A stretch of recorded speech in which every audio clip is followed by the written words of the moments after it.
An emotional welcome home for 29-year-old Mohammed.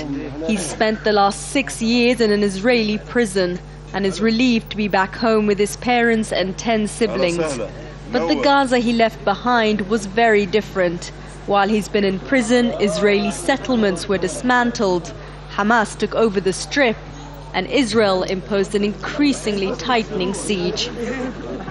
The Gaza I remember had electricity, it had water.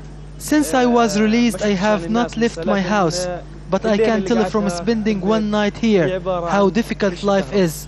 It is sad to come back and find Gaza like this. Mohammed belonged to one of the armed wings of the Palestinian faction Fatah.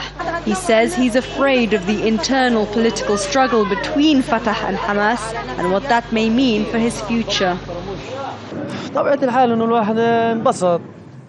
I was so full of happiness to see my family and the friends, but at the same time I am full of sadness for those that I left back in a prison.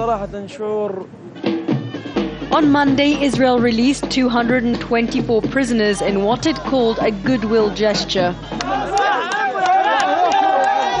Mohammed was one of the 18 prisoners who were released to Gaza. The rest went home to the West Bank.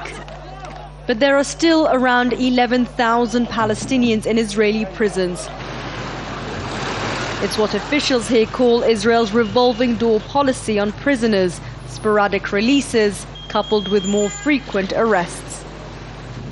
In fact, in a single week last month, 95 Palestinians were arrested by Israeli soldiers in raids across the occupied West Bank.